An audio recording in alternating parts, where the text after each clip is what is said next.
I remember the way the desk lamp flickered that night, casting unsteady shadows across the worn fabric of our futon. It was past 11, and the apartment had settled into that particular quiet that only comes in college towns after midnight, when the parties have wound down and the only sounds are distant sirens and the hum of our ancient refrigerator. I was sitting on the edge of the futon, my engineering textbook closed beside me, though I hadn't read a single page in the last hour. Adrian sat across from me, barefoot as always, his legs folded beneath him in that effortless way that made everything look casual. He wore that gray hoodie, the one that was 2 sizes too big and made him look younger than his 24 years. His leg bounced slightly, a nervous habit I'd learned to read like weather patterns. Something was on his mind. He'd been talking about her for weeks. Sarah from his literature class. The girl with the vintage band t-shirts and the laugh that carried across the quad. His first real date in months, he kept saying, not just some random hookup from a party. He actually liked this one. Wanted to impress her. Then he said it. The thing that would replay in my mind for months afterward. He said, "Okay, but don't make it weird." I should have laughed. Should have told him he was being ridiculous. Instead, I felt something shift in my chest, like a fault line discovering itself. He wanted to practice, he explained, looking everywhere except at me. Just to make sure he didn't mess it up with Sarah. Just to get it right. I thought I could handle it. I thought I was stronger than the careful distance I'd maintained for 3 years of friendship. I thought I could kiss my best friend and walk away unchanged. The first kiss was exactly what you'd expect from something framed as practice. Quick, awkward, both of us trying too hard to make it feel like nothing. Adrian pulled back with that nervous laugh of his, the one that filled silences when he didn't know what else to do. His cheeks were flushed, though that could have been the whiskey we'd shared earlier. But then he asked if we should try again. Said it didn't feel right the first time. Said he wanted to do better for Sarah. The second kiss lasted longer. Long enough for me to notice the way his hand hesitated at my shoulder. Long enough to feel the exact moment when something shifted, when practice became something else entirely, something we didn't have a name for. When he pulled away this time, he didn't laugh. He just looked at me with this expression I'd never seen before, like he was trying to solve an equation that kept changing variables. The silence that followed felt enormous. I could hear my own heartbeat, could feel the space between us humming with electricity.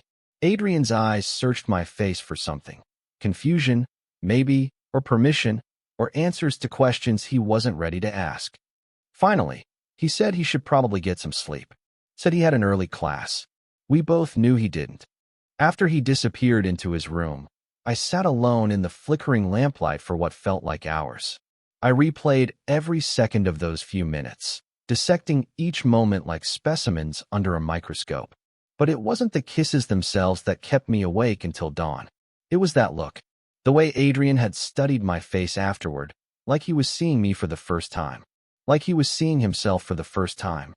I lay in bed as the sun began to filter through my blinds, staring at the ceiling and trying to convince myself that nothing had changed, that we were still just friends, that the careful architecture of our relationship hadn't just shifted on its foundation. But I knew better. I'd spent too many years building walls around certain truths about myself to miss the sound of them beginning to crack. The morning after brought coffee and careful normalcy. Adrian emerged from his room at 10, hair still messy from sleep, acting like nothing had happened.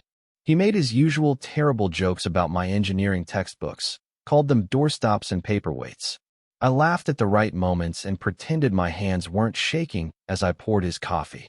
This was how we'd learned to live together over the past 2 years, in the spaces between things, in the comfortable silences and shared routines that felt like family. Our apartment was a study in controlled chaos. Adrian's vintage band posters covered most of one wall. The Smiths, Radiohead, some obscure indie groups I'd never heard of until I met him. My engineering books formed neat stacks on every available surface, a stark contrast to his collection of DVDs scattered around the television, mostly terrible horror movies from the 80s that he watched religiously. The place itself was nothing special. Off-campus housing in a college town, which meant thin walls, unreliable heating, and a kitchen so small that two people couldn't cook at the same time without bumping into each other. But Adrian had a way of making any space feel lived in, comfortable. He'd shown up on move-in day with plants he couldn't name and string lights that he hung in patterns that made no logical sense, but somehow worked perfectly. I'd grown up in a house where everything had its place and stayed there. My mother kept our home in Missouri spotless, museum quiet, a reflection of the order she believed God intended. My father spoke mainly in nods and grunts, saving his words for Sunday sermons about moral clarity and righteous paths. I was the second son, the reliable one, the one who never caused problems or asked difficult questions. Adrian was the opposite of everything I'd known. He came from a house full of sisters, 4 of them, and grew up surrounded by laughter and arguments and the kind of casual affection that my family doled out like precious resources. He told stories about family dinners that lasted hours, about sharing clothes and stealing each other's music, about parents who hugged first and asked questions later. Watching him move through the world was like watching someone who'd never learned to doubt himself. He talked to cashiers like old friends, charmed professors with genuine curiosity, and seemed to collect people wherever he went. Girls especially. They gravitated toward him with an ease that I envied and couldn't quite understand. I told myself that's what I wanted, that freedom, that unself-conscious way of moving through life. Adrian dated casually, recklessly, with the kind of confidence that came from never having to examine your own desires too closely. He'd bring them around sometimes, these girls with their bright laughs and easy smiles, and I'd watch from the kitchen as he made them coffee and told them stories that made them lean closer. He called himself straight but curious, always with a grin that suggested it was just another one of his jokes. Like the time in freshman year when he'd kissed our friend David at a party, laughing afterward about how weird it felt, or the way he'd sometimes make comments about guys in movies, casual observations that seemed to surprise even him. I'd learned to navigate these moments carefully, offering just enough reaction to seem normal while fighting the urge to read too much into every word. Because the truth was, I'd been watching Adrian for longer than I cared to admit. Not just watching, studying him, memorizing the way he laughed at his own jokes, the way he bit his bottom lip when he was thinking, the way he looked in the morning light streaming through our living room windows. I'd never said any of this out loud, not even to myself, not fully. Growing up where I did, with the parents I had, certain thoughts stayed buried. You learned early how to keep dangerous ideas in boxes, how to smile and nod, and never let anyone see the questions that kept you awake at night. But living with Adrian made those boxes harder to maintain. The domesticity of our shared life, grocery shopping together, falling asleep on the couch during movies, the way he'd steal bites of whatever I was cooking, all of it felt like something I wasn't supposed to want but couldn't help treasuring. The morning after our practice session, I watched him scroll through his phone, probably texting Sarah about their upcoming date. His face had that excited, nervous energy that meant he was genuinely interested. And I felt that familiar ache in my chest, the one I'd learned to interpret as wanting what he had. The ability to pursue someone openly, without fear or shame or the weight of family expectations.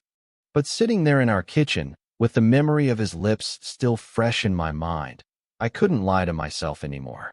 It wasn't his freedom I wanted. It wasn't the ease with which he navigated desire. It was him. It had always been him. Adrian looked up from his phone and caught me staring. For just a moment, something flickered in his expression, recognition, maybe, or confusion. Then he smiled, that easy grin that could disarm anyone. He said he was thinking about what to wear on his date with Sarah. Asked if I thought the blue shirt or the gray one made him look more interesting. I told him the blue one, because it matched his eyes. He seemed pleased by this, like I'd confirmed something important. I didn't tell him that he looked interesting in everything. That he looked interesting reading the newspaper, making terrible coffee, arguing with the television during bad movies.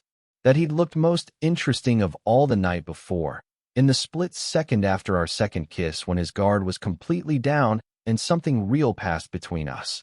Instead, I finished my coffee and told him I had studying to do.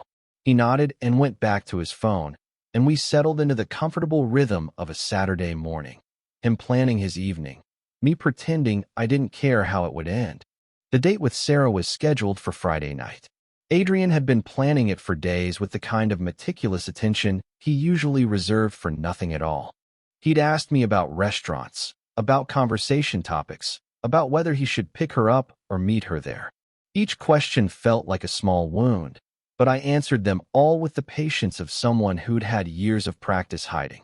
Thursday night, he came home from his shift at the campus bookstore with a bottle of cheap whiskey and that manic energy that meant he was nervous about something important. I was grading problem sets at the kitchen table when he walked in, shaking rain from his jacket and announcing that he needed liquid courage for tomorrow. We'd shared drinks before, many times. Usually it was beer while watching movies, or the occasional shot when one of us had survived a particularly brutal exam. But this felt different. Adrian poured 2 glasses with the deliberate precision of someone who'd already made a decision about how the evening would go. He talked about Sarah while we drank. How smart she was. How she actually listened when he talked about music instead of just pretending to care. How she had this way of tilting her head when she was thinking that made him want to know every thought that passed through her mind. I nodded at the right moments and tried to ignore the way the whiskey burned less than the words. By the time we'd finished half the bottle, Adrian had moved from the kitchen chair to the floor, his back against the cabinet, legs stretched out in front of him. I joined him there, partly because the apartment felt too small for the distance between us, partly because the alcohol had made the careful space I usually maintain seem unnecessary. That's when he said it. The thing that would change everything. He said he was worried about messing it up with Sarah. Not the conversation or the dinner, but the physical stuff. The kissing. He'd been with plenty of girls before, but usually it was at parties, late at night, when everyone was drunk and nobody expected perfection. This was different. This mattered. I told him he was overthinking it. That kissing wasn't something you could really mess up as long as you paid attention to what the other person wanted. But even as I said it, I could see him building up to something. That look he got when he was about to suggest something that sounded crazy but felt inevitable. He asked if I would help him practice. The question hung in the air between us like smoke. I felt something shift in my chest, that fault line from the other night cracking wider. I should have laughed it off. Should have told him he was being ridiculous, that he didn't need practice, that Sarah would be lucky to kiss him regardless. Instead, I heard myself asking what kind of practice he meant. Adrian looked at me with those eyes that had always been too honest for his own good. He said he just wanted to make sure he wasn't terrible at it, that he wouldn't embarrass himself, that maybe if we just tried it once, just to see, he could go into tomorrow night with some confidence. I said no, said it was a bad idea, said we were both too drunk to make decisions like that. Then I said yes. The space between us disappeared in slow motion. Adrian moved closer, or maybe I did. Or maybe we both did simultaneously. He smelled like rain and that cheap cologne he wore sometimes, mixed with the whiskey on his breath. Up close, I could see the uncertainty in his eyes, the way he was trying to convince himself this was just practical, just friends helping friends. The first kiss was exactly what you'd expect from something framed as practice. Brief, tentative, both of us trying too hard to make it feel clinical. Adrian pulled back with that nervous laugh that I knew meant he was processing something he didn't quite understand. But then he said it didn't feel right. Said he wanted to try again, to do it properly this time. Said Sarah deserved better than whatever that had been. When he leaned in the second time, something fundamental shifted. This wasn't practice anymore, though neither of us would admit it. This was Adrian kissing me like he meant it, like he'd been thinking about it. Like some part of him had been curious about this exact moment for longer than either of us was ready to acknowledge. His hand found the back of my neck, fingers tangling in my hair. The kiss deepened, became something urgent and searching. I could taste the whiskey on his tongue, could feel the slight tremor in his hands that meant he was as surprised by this as I was. Time stretched and contracted until I lost track of how long we stayed like that, learning the geography of each other's mouths. When we finally broke apart, the silence was deafening. Adrian's breathing was uneven, his cheeks flushed with something that had nothing to do with alcohol. He looked at me with an expression I'd never seen before, confusion mixed with something that might have been recognition. Like he was seeing me for the first time, or maybe seeing himself for the first time. I waited for him to laugh it off, to make some joke about how weird that was, to suggest we pretend it never happened. Instead, he just stared at me with those two honest eyes, and I could practically see the wheels turning in his head, trying to make sense of what had just occurred. Finally, he said he should probably get some sleep. Said he had that date tomorrow and needed to be sharp. But his voice was different now, uncertain in a way that Adrian's voice never was. He stood up slowly, like he was moving through water, and headed toward his room without looking back. I sat alone on the kitchen floor for hours afterward, the empty whiskey bottle beside me, replaying every second of those few minutes. But it wasn't the physical sensation of kissing him that kept me awake. It was the moment right after, when Adrian had looked at me like I was a puzzle he'd never noticed before. Like he was a puzzle he'd never noticed before. Something had shifted between us, something that couldn't be taken back or explained away as drunken curiosity. I'd spent years building careful walls around certain truths about myself, and in the span of one kiss, Adrian had found every weak point in my defenses. The worst part was that I could see he felt it too. Whatever this was, whatever line we'd just crossed, he was on the other side of it with me now, whether he wanted to be or not. Adrian's date with Sarah went well. He came home Friday night with that loose, satisfied energy that meant success, and told me about the restaurant, the conversation, the way she'd laughed at his terrible jokes. He didn't mention kissing her, and I didn't ask.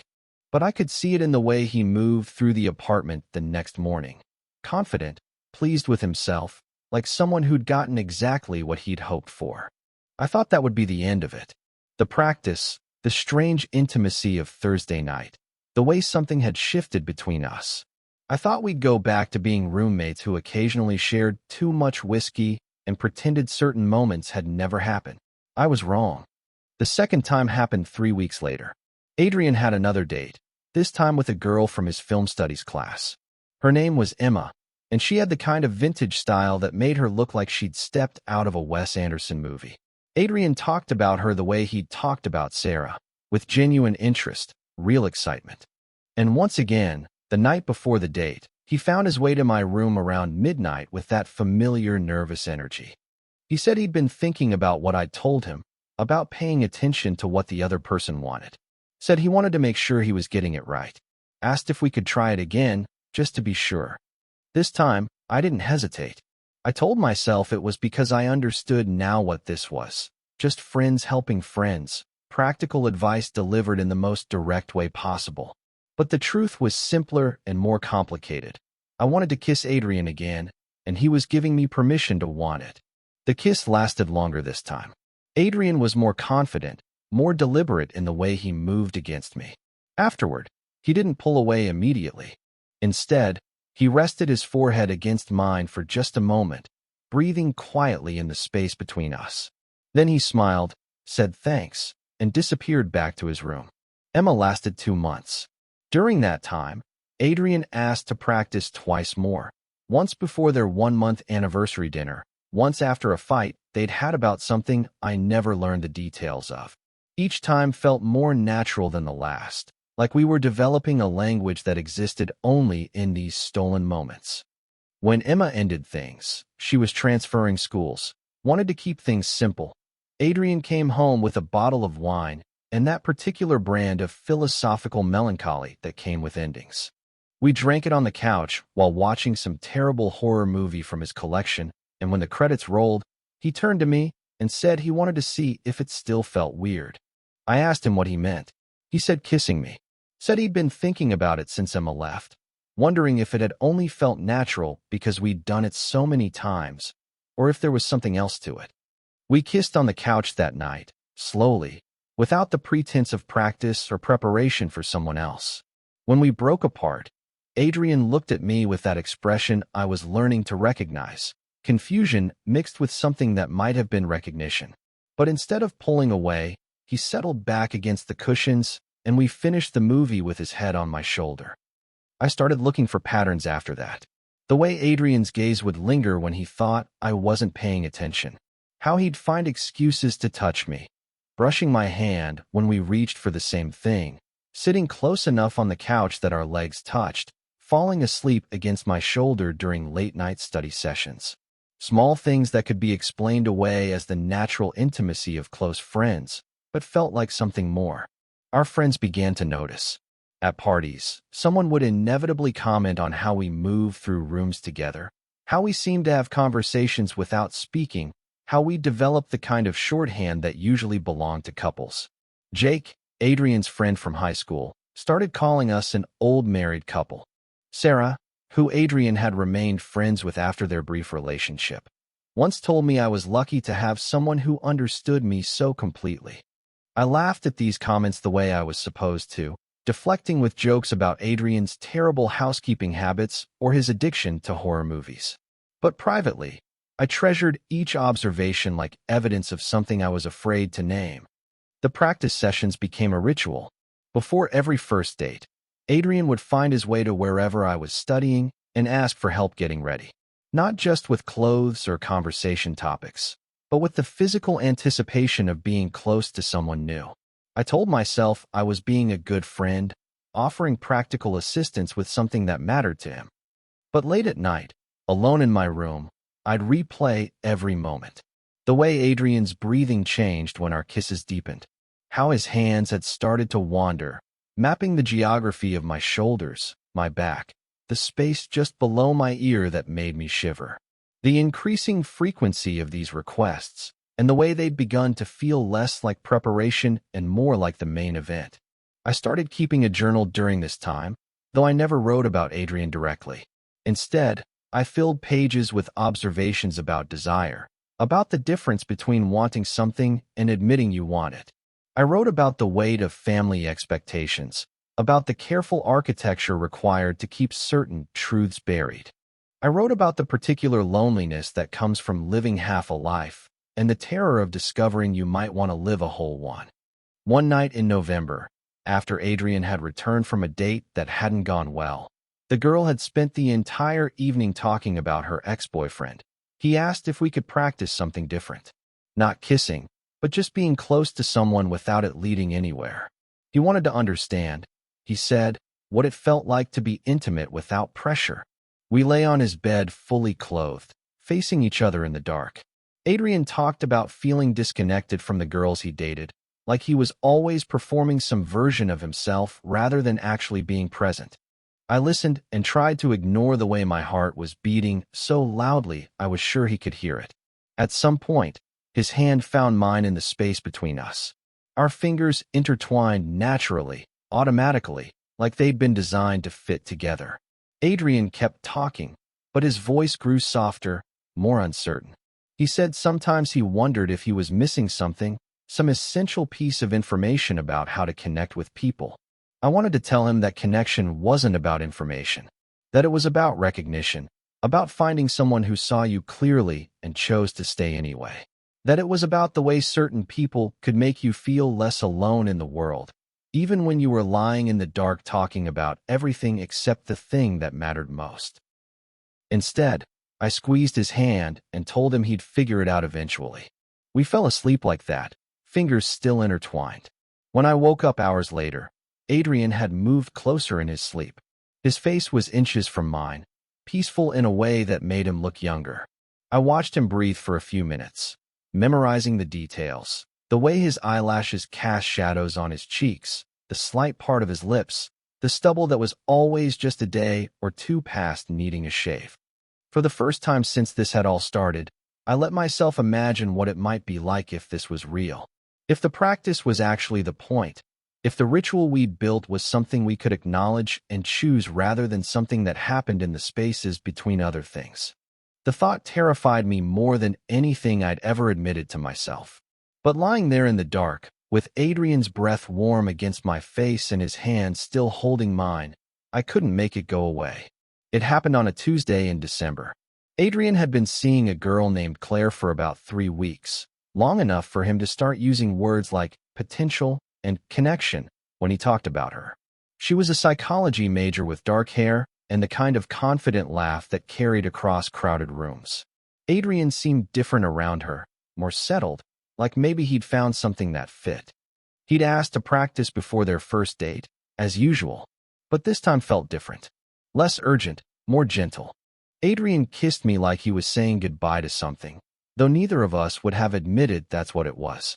Afterward, he'd lingered longer than usual, his forehead resting against mine while he caught his breath. I told myself the change meant he was growing out of whatever this was between us, that he was finally finding what he'd been searching for in all those other relationships. I told myself I was happy for him. The night it all fell apart. I was in my room working on a thermodynamics problem set when I heard the front door slam. It was barely 9 o'clock, early for Adrian to be home from any date, especially one he'd been looking forward to. I heard him moving around the apartment with sharp, agitated movements, opening and closing cabinets, running water, pacing. I found him in the living room, still wearing the blue shirt I'd helped him pick out. His hair was disheveled and his face was flushed with anger or embarrassment or both. He was pacing from the couch to the window and back again, that restless energy he got when he was trying to process something that didn't make sense. I asked him what had happened, if he was okay. Adrian stopped pacing and looked at me with an expression I'd never seen before, raw, unguarded hurt. He said Claire had kissed someone else, right in front of him. At the party they'd gone to together, while he was getting drinks, she'd found someone she apparently found more interesting and decided not to wait for his return to act on it. When he'd confronted her about it, she'd shrugged and said they weren't exclusive, that she was just having fun. Technically, she was right. They'd never had the conversation about boundaries or expectations. But Adrian had clearly thought they were building towards something more than casual entertainment. I told him I was sorry, that Claire was an idiot for not seeing what she had, that anyone who would throw away something real for a random hookup at a party wasn't worth his time anyway. Adrian laughed, but it was bitter, hollow. He said maybe Claire was right. Maybe he'd been imagining connections that weren't there, reading too much into conversations and shared glances. Maybe he'd been fooling himself about what any of it meant. I wanted to tell him he was wrong, that I'd watched him with Claire, seen the way he lit up when he talked about her, witnessed the genuine care he'd shown in getting to know her. But before I could find the words, Adrian had moved closer, close enough that I could see the unshed tears in his eyes. He said he didn't understand how to do this, how to know when someone actually wanted him or when they were just passing time until something better came along. How to tell the difference between connection and convenience. I told him he just hadn't found the right person yet, that when he did, he'd know. Adrian looked at me for a long moment, something shifting in his expression. He said maybe he was looking in the wrong places. Then he kissed me. This wasn't practice. This wasn't preparation for someone else. This was Adrian kissing me because he wanted to, because he needed to, because in that moment I was the person he turned to when everything else felt uncertain. The kiss was different from all the others, desperate, searching, like he was trying to communicate something he didn't have words for. His hands found my face, fingers threading through my hair as he pulled me closer. I could taste the beer he'd had at the party, could feel the slight tremor in his hands that meant he was as surprised by this as I was.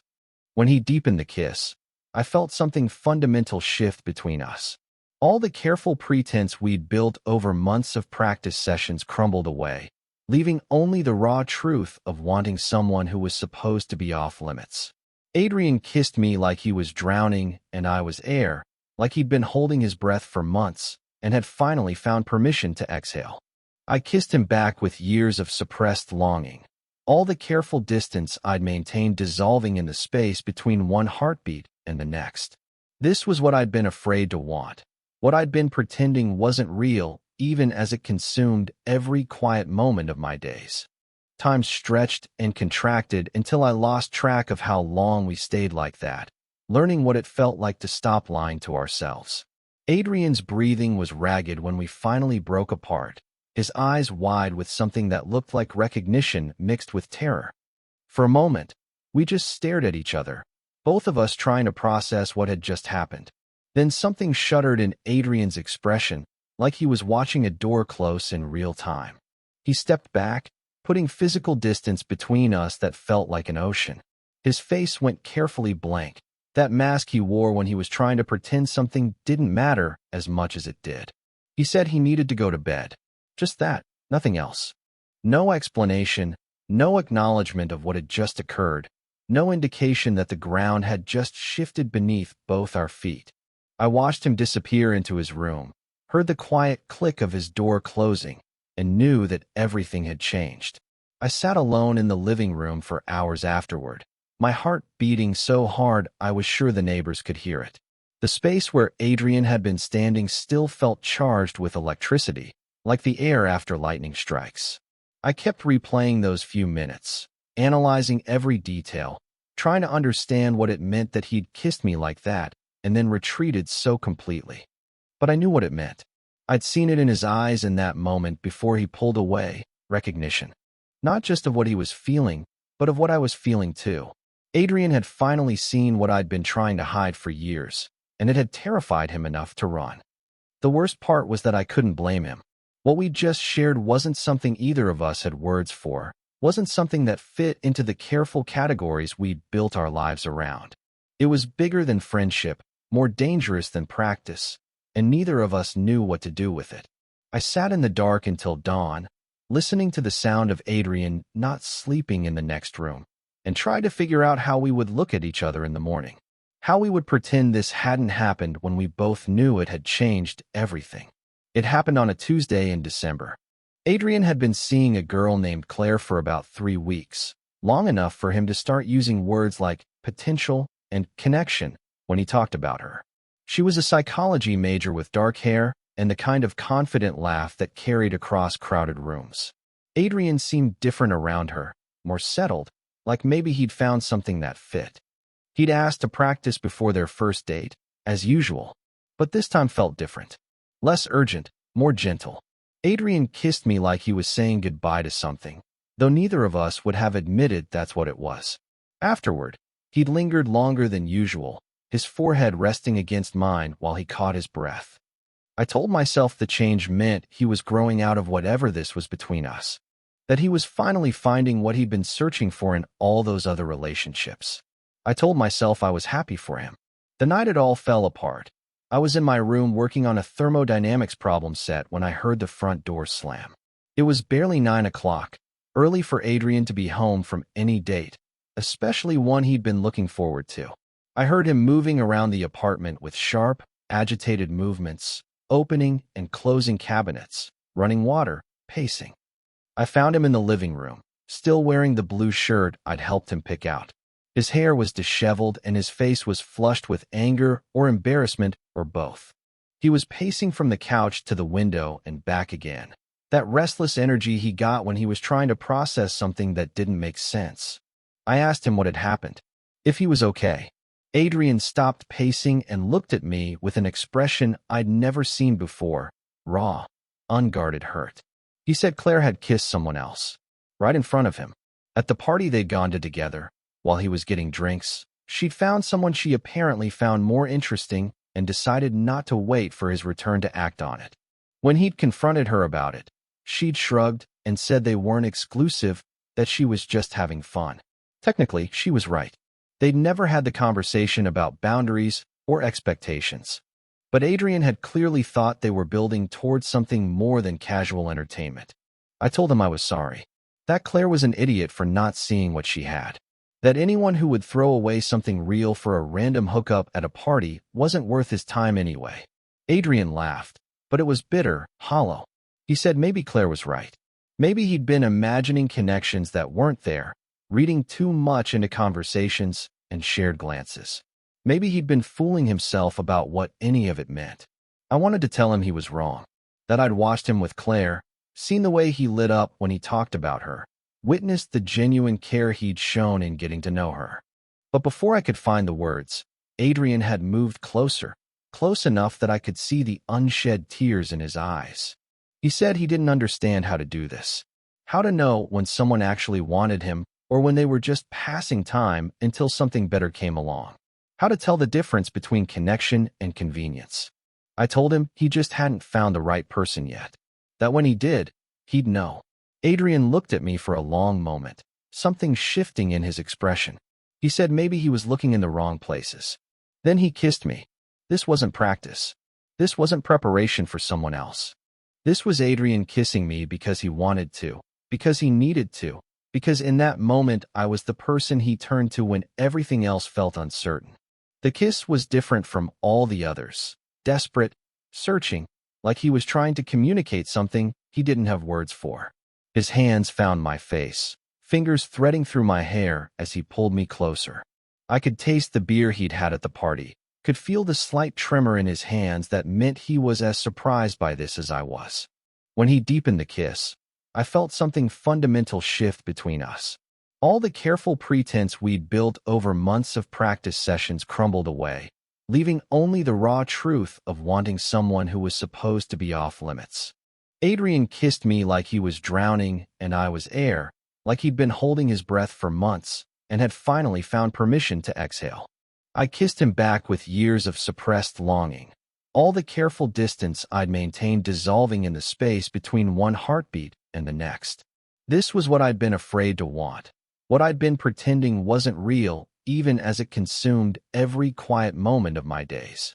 Time stretched and contracted until I lost track of how long we stayed like that, learning what it felt like to stop lying to ourselves. Adrian's breathing was ragged when we finally broke apart, his eyes wide with something that looked like recognition mixed with terror. For a moment, we just stared at each other, both of us trying to process what had just happened. Then something shuddered in Adrian's expression, like he was watching a door close in real time. He stepped back, putting physical distance between us that felt like an ocean. His face went carefully blank, that mask he wore when he was trying to pretend something didn't matter as much as it did. He said he needed to go to bed. Just that, nothing else. No explanation, no acknowledgement of what had just occurred, no indication that the ground had just shifted beneath both our feet.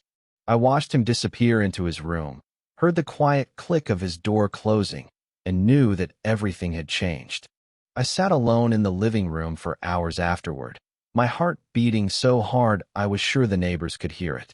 The space where Adrian had been standing still felt charged with electricity, like the air after lightning strikes. I kept replaying those few minutes, analyzing every detail, trying to understand what it meant that he'd kissed me like that and then retreated so completely. But I knew what it meant. I'd seen it in his eyes in that moment before he pulled away, recognition. Not just of what he was feeling, but of what I was feeling too. Adrian had finally seen what I'd been trying to hide for years, and it had terrified him enough to run. The worst part was that I couldn't blame him. What we just shared wasn't something either of us had words for, wasn't something that fit into the careful categories we'd built our lives around. It was bigger than friendship, more dangerous than practice, and neither of us knew what to do with it. I sat in the dark until dawn, listening to the sound of Adrian not sleeping in the next room, and tried to figure out how we would look at each other in the morning, how we would pretend this hadn't happened when we both knew it had changed everything. The days that followed moved like a slow-motion catastrophe. Adrian retreated so completely that we might as well have been living in different apartments.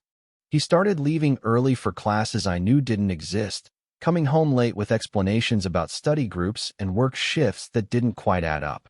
When we did cross paths in the kitchen or hallway, he'd offer these bright, hollow smiles and make conversation about nothing, the weather, assignments, anything except what had happened between us. I watched him perform normalcy like it was a one-man show, and I played my part by pretending I believed it. But the silence between us was deafening. It filled every room, made every shared space feel enormous and impossible to navigate. We moved around each other like dancers who'd forgotten the choreography, careful not to touch, careful not to look too long, careful not to acknowledge the way the air itself seemed charged with everything we weren't saying. By Thursday, I could barely concentrate on anything. I'd sit in lectures about heat transfer and thermodynamic cycles, but all I could think about was the way Adrian had kissed me like he was trying to solve an equation he'd been working on for months. The way he'd looked at me afterward, like he was seeing something that both terrified and fascinated him. I kept waiting for him to bring it up, to acknowledge what had happened, even if it was just to say it had been a mistake. But Adrian seemed determined to pretend that Tuesday night had never occurred, that we could go back to being roommates who occasionally shared drinks and talked about his dating life, like nothing fundamental had shifted. The breaking point came on Friday evening. I was making dinner when Adrian walked in from wherever he'd been hiding all day. He moved through the kitchen with that careful choreography we'd perfected, reaching around me for a glass without quite touching, making small talk about his film studies class while avoiding eye contact. I watched him perform this elaborate dance of avoidance and felt something snap inside me. All the careful patience I'd maintained for years, all the practiced acceptance of living half a life, suddenly felt impossible to sustain. I asked him if we could talk. Adrian's entire body went rigid. He said he actually had plans, needed to meet some friends at a bar downtown. But he was lying, badly, and we both knew it. He'd always been terrible at deception, too honest by nature to pull off anything more sophisticated than transparent avoidance.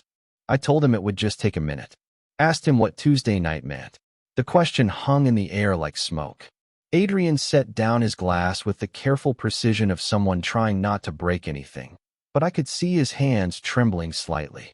When he finally looked at me, his face was a mask of forced casualness that fooled neither of us.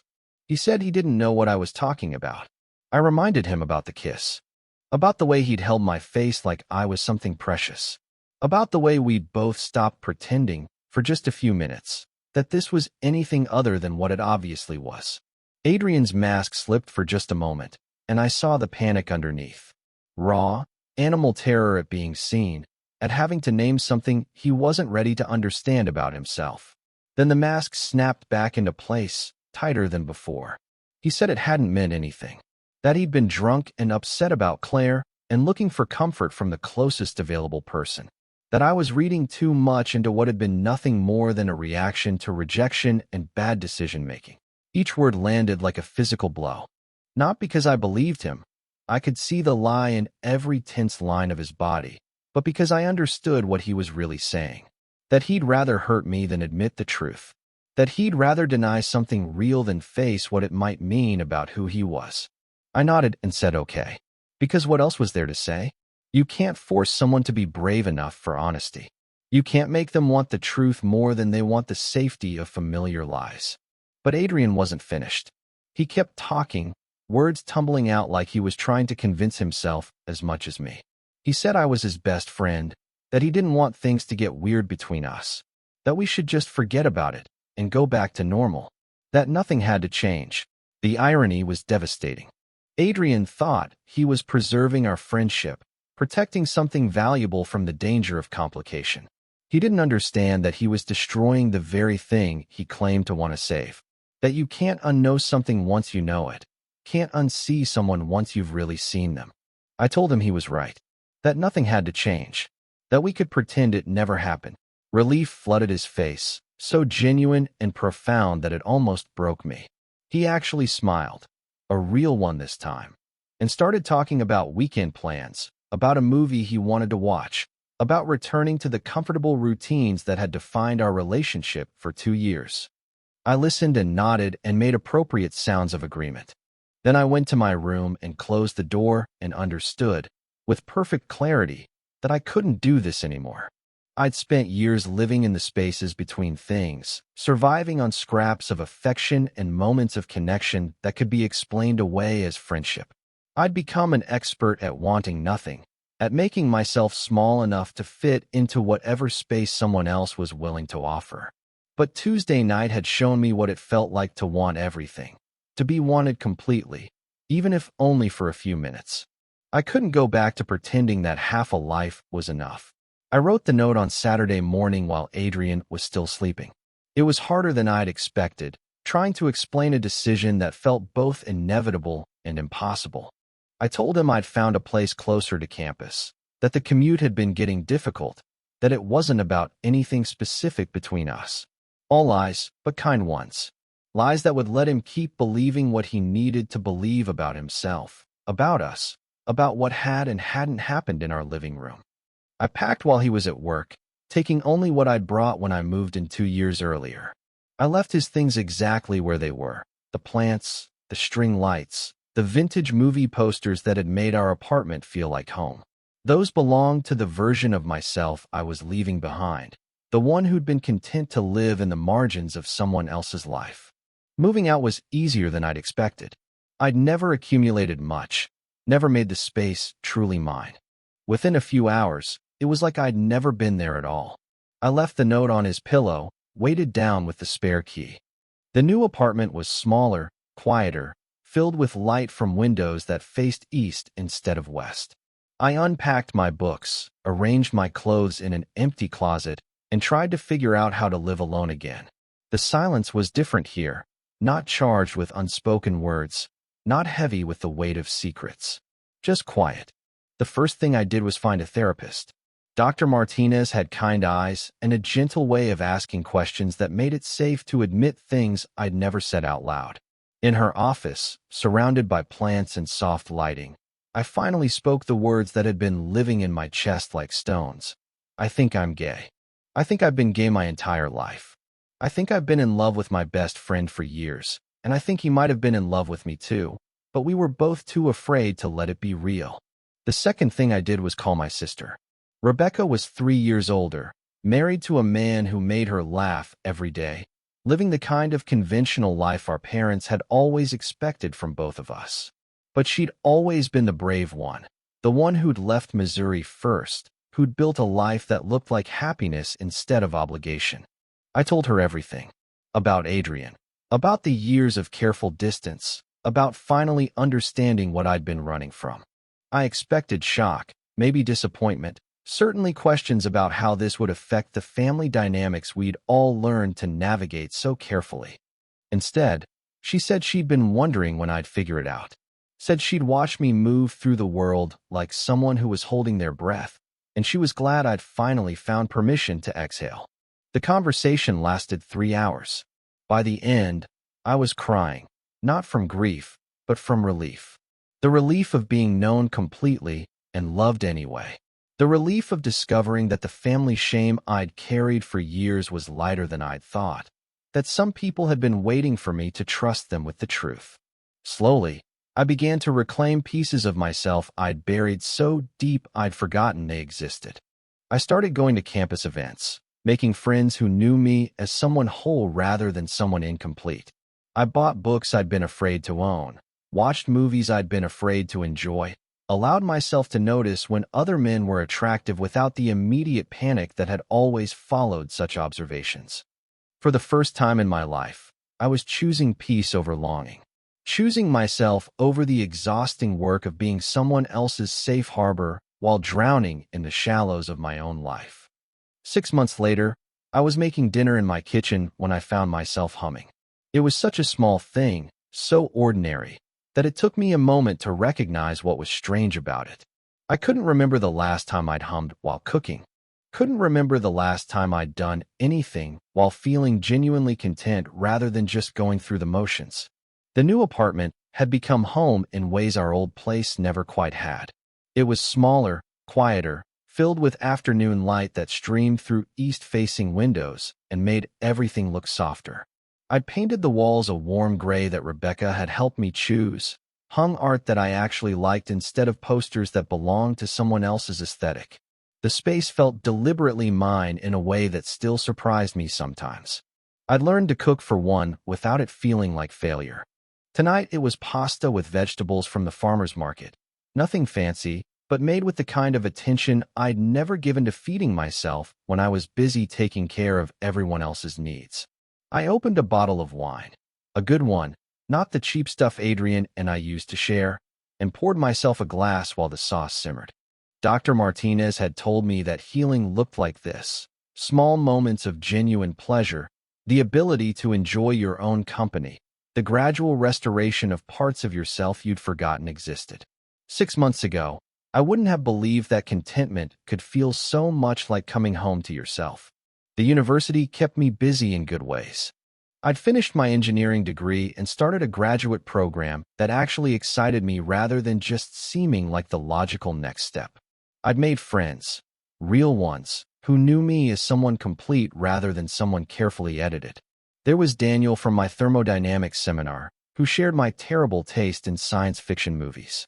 Sarah from the campus LGBTQ group, who'd become the kind of friend you could call at midnight when you needed to talk through everything and nothing. I'd even started dating, tentatively, carefully. Nothing serious yet, but coffee with men who saw me clearly and didn't require me to translate myself into someone safer. The first time someone had held my hand in public, walking across campus after a movie, I'd nearly cried from the simple freedom of it. I was cleaning up after dinner when I decided to tackle the last box I'd never properly unpacked. It had been sitting in my bedroom closet for months, labeled miscellaneous, in my own handwriting. Code for things I wasn't ready to deal with when I'd moved out. Most of it was exactly what you'd expect from college detritus. Old notebooks, a desk lamp that had never worked properly, textbooks I'd kept for no reason I could remember. But at the bottom, folded carefully and smelling faintly of that laundry detergent Adrian had always used, was his gray hoodie. The one that had been 2 sizes too big and made him look younger than his 24 years. I held it for a long moment, remembering the way he'd looked in it that first night when everything changed. How he'd pulled the sleeves over his hands when he was nervous, how it had hung loose on his shoulders when he'd curled up on our couch. The fabric was soft from countless washings, worn thin at the cuffs from habit. For the first time in months, I let myself wonder what Adrian was doing. Whether he'd finished his film studies degree, whether he'd found someone who could love all of him instead of just the safe parts. Whether he ever thought about me, about us, about the possibility we'd been too afraid to explore. The wondering didn't hurt the way it used to. It felt more like remembering a dream you'd had once, vivid and meaningful in the moment, but distant enough now to appreciate without being consumed by it. I folded the hoodie carefully and put it in a bag for donation. Someone else could give it new life, new memories that weren't tied to the weight of secrets and mischances. An hour later, as I was settling in with a book and the last of my wine, there was a knock at my door. Soft, uncertain, the kind of knock that suggested the person wasn't entirely sure they should be there. My first thought was Adrian. My heart jumped in that involuntary way that old love produces, even when you've made peace with its ending. For just a moment, I imagined opening the door to find him standing there, finally ready to have the conversation we'd never been brave enough to finish. But when I opened the door, it was Daniel from my seminar.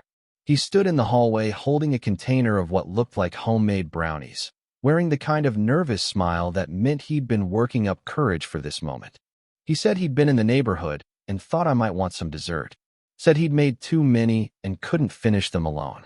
We both knew it was an excuse, a gentle way of asking if I wanted company without the pressure of calling it anything specific.